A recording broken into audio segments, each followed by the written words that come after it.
شما از دوشنبه هستید یا از خوجند یا اینکه با هر دوی این شهر علاقه ندارید؟ من با باری گفته میتونم که شما با این سوال روبرو شدگی هستید. کدام شهر زر، دوشنبه یا خوجند؟ خوش آمدید دوستان، شما در کانال تل بلاگ تیجی میباشید و امروز در برنامه ما بطل دو شهر بهترین جمهوری تاجیکستان، یک دوشنبه و دیگر خوجند.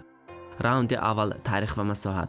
دوشنبه در نیمه اولی عصر 17 تشکیل یافته است و اولین بار در سال 1676 در تاریخ یاد کرده شده است. نام‌های پیشین شهر دوشنبه از سال 1924 تا سال 1929 دوشنبه بود و سال 1929 تا سال 1961 استالین آباد.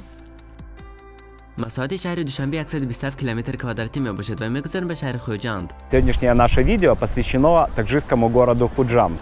Город с историей более 2500 лет, свидетель Александра Македонского.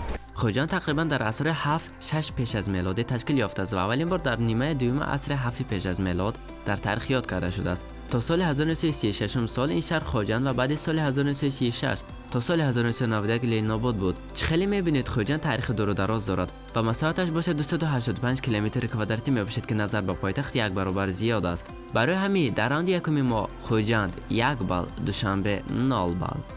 راوند دوم، اهالی و خرید و فروش. اگرچه مساحت شهر خوجند خیلی وسیع است اما از جهت اهالی کارها تماما دیگر خیلی هستند. اهالی شهر خوجند در سال 2019 کمی زیاد از 180,000 نفر هستند. در شهر دوشنبه باشد زیاد از 845,000 آدم عین حال زندگی میکنند.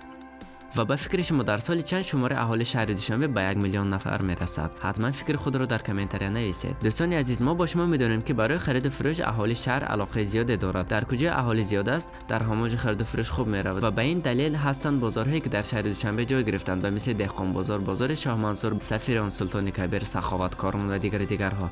در شهر خوجند باشند چی پنجشنبه بازار، برکت و سامان بازار، ولی اینها خیلی خرد هستند. برای همین در راوند دوم خوجند 1 بال، دوشنبه 1 بال. راوند سوم، ترقیات و توریسم.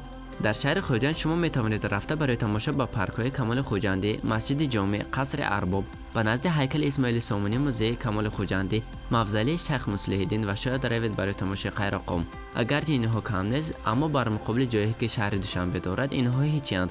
خیلی بینید شما می توانید به 8 تئاتر، 8 موزه، 5 کینوتئاتر، 4 کتابخانه و بغیرین، باغ رودکی و اکواپارک دلفین رو سیر و گشت نمایید و این هم تمام نیست. در شهر دوشنبه شما می توانید به زاپارکی که سال 1961 گشوده شده بود روید و با 111 نمود حیوان شناس شوید که شماره حیوانات در سال 2012 به 835 رسیده بود و این را هم یادداشت میکنیم که بینای بلندترین جمهوری تاجیکستان که بلندیش به 92 متر میرسد و نامش دوشنبه پلازا می باشد در دوشنبه جای گرفته است که از 22 آشیانه عبارت است. از این سبب ها دوشنبه در راوند سوم و همه که در بطل امروزه ما غالب می باشد.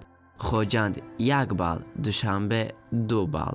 دوستان عزیز، آیا شما با ما راضی هستید یا اینکه ما خطا کردیم؟ فکر خود را حتما در کامنت‌ها بیان کنید، این با ما ضرور است. و دوستان با همین برنامه امروزه ما با آخر میرسد. با شما هستیم تل بلاگ تیجی، تا برنامه نوبتی خوش باشید.